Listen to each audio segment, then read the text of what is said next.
Click the bell icon to get latest videos from Ekeeda. Hello friends, I welcome you all to this video. We are dealing with the chapter having the microwave transistors and tunnel diode. In the family of microwave transistors, the various details we are learning. So based on to the amplification phenomena, let us have a problem statement.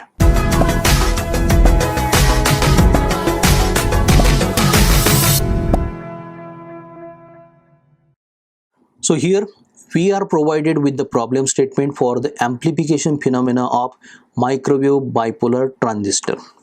It is a silicon NPN bipolar transistor operates in the common base mode at the temperature of 300 degree Kelvin, and it has the following parameters. The parameters are represented in symbolic form. So for silicon we have n suffix I.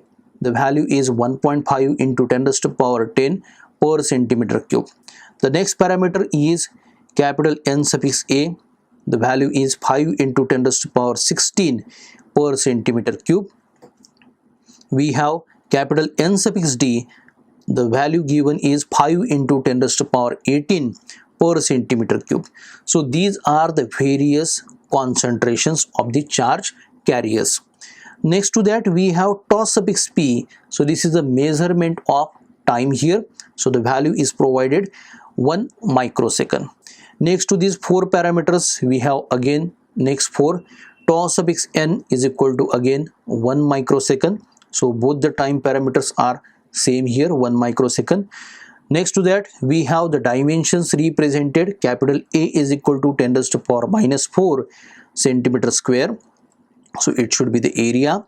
W is equal to 10 raised to power minus 3 centimeter, a measurement of length, and capital L suffix E is equal to 10 raised to power minus 2, that is in terms of centimeters. So with these given 8 parameters we are asked to determine in the part A the mobilities with respect to the device operation denoted by mu suffix N and mu suffix P here. In the part B, we require the diffusion coefficients denoted as D suffix N and D suffix P. In the part C, we require the emitter efficiency factor denoted by gamma. In the part D, we require the transport factor denoted by beta. And lastly, in the part E, we require the current gain denoted by alpha here. So let us have first of all the identification of the given details, and we shall be solving for the answers to be computed into the portions A to E here. So here very first of all identifying the given details, I mention here these are the given parameters here. Very first of all we have been provided eta suffix I or n suffix I, it is that is 1.5 into 10 raised to power 10 per centimeter cube.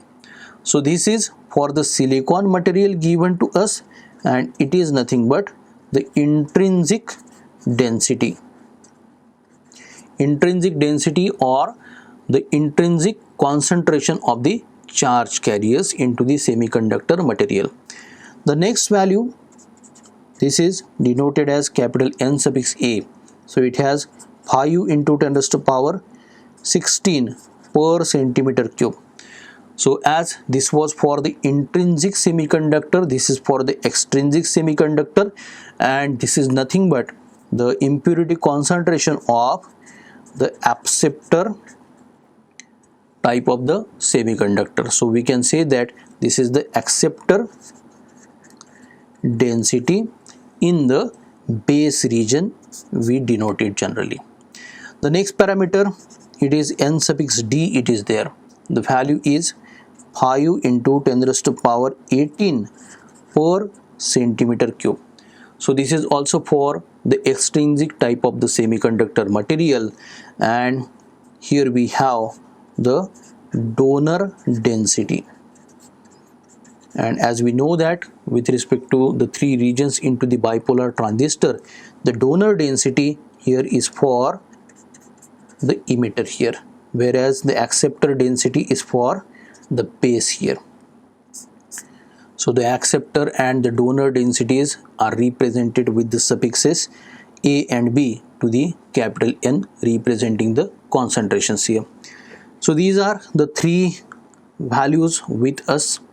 Along with, we have the representations of tau suffix p. So this is the time duration.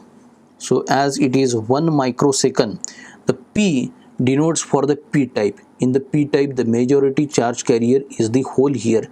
So here we can say that this is nothing but the lifetime of hole. So I just denote as tau suffix P is equal to hole lifetime. Similarly, we have the next parameter denoted as tau suffix N is equal to 1 microsecond. So this is the electron lifetime. Now we have the representation of W. So the W value is 10 raised to power minus 3 in terms of centimeter. This is nothing but the width of the base, hence I write base width. We have been provided capital A in terms of centimeter square. So it is 10 raised to power minus 4 centimeter square. So this is area of cross section. And lastly, we have the value of capital L suffix E is equal to 10 raised to power minus 2 in terms of centimeter. This is nothing but the length of the emitter section. So I mention here emitter length here. Now we come back to the problem statement. So this way we have identified all the 8 parameters provided to us in the problem statement, and now we require to compute the mobilities for the electron and that of the hole here. So as we know that the mobilities are having the constant values, hence from the knowledge from the previous video, so for part A we mentioned the answers. The mobility of electron will be equal to 200 centimeter square per volt second, and this is for the value of the concentration denoted as capital N suffix dE is equal to 5 into 10 raised to power 18 per centimeter cube provided to us. Next to that, the mobility of the hole mu suffix p is with the constant value 500 centimeter square per volt second, and this is with respect to the acceptor density. So it is denoted by capital N suffix A. The value given to us is 5 into 10 raised to power 16 per centimeter cube.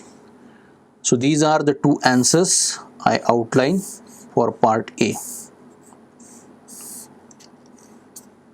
So after computation of the answers of mobilities for the corresponding electron and hole for the device given, we require in the part B the calculation for diffusion coefficients corresponding to again the electron and the hole here. So here for part B, the diffusion coefficient with respect to the electrons is given in terms of mobility of the electron denoted by mu suffix n into the voltage V suffix t. So in the previous section, the mobility we have written as the answer, that is 200. So this will be in multiplication to the voltage value Vt, that is 26 into 10 raised to power minus 3 here. So the multiplication gives us the coefficient value corresponding to the electron, that it is 5.20 in terms of centimeter square per second here. Whereas the another diffusion coefficient for corresponding holes denoted as d suffix p is equal to, here we have the mobility in multiplication to that of Vt here. The mobility will be equal to 500 into the Vt value we have 26 into 10 raised to power minus 3.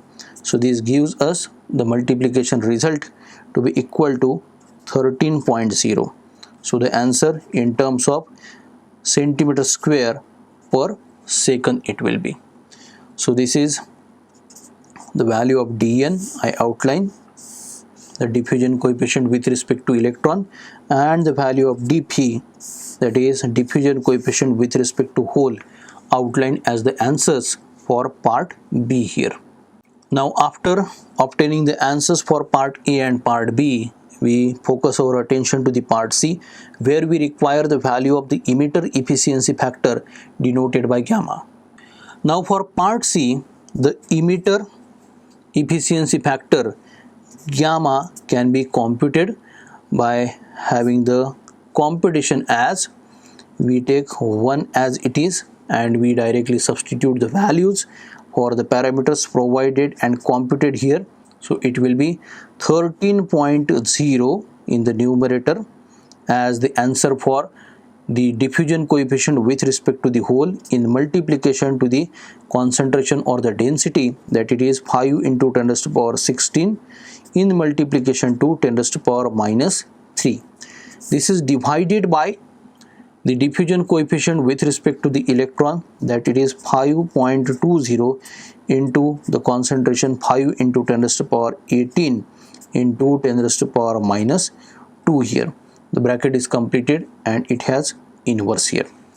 So computing these much of calculations, we obtain the emitter efficiency factor denoted by gamma to be equal to 0.997. So I outline this particular value. Now after the emitter efficiency factor gamma, we require the calculation for the transport factor denoted by beta. The transport factor for the part D can be computed as beta is equal to, here we substitute the formula 1 minus, here we have 10 raised to power minus 3 to be substituted in the numerator to be squared here, and it is divided by 2 into 10 raised to power minus 6 into 5.20 as the answer computed previously. So substituted all the values to the formula of beta. Here we obtained the beta value, the transport factor as 0.904 here. So I outline this value also. So lastly, we require the value of the current gain denoted by alpha. So in the last portion for part E here, the current gain alpha is computed by the multiplication of the two factors computed in the previous sections, that it is beta, the transport factor, and that of the emitter efficiency factor gamma here. So we have both the answers from the previous section, that it is 0.904 into 0.997. The value we obtain 0.90. So this is the required alpha. I outline this particular answer here. So this way we are covered with the answers for part A to part E here. By the next lecture we shall be addressing the topic in our chapter, that is power frequency limitations with respect to the microwave transistors here. I hope you are enjoying the learning of microwave engineering subject. For more details and knowledge, you can subscribe to Ekeeda channel. Thank you.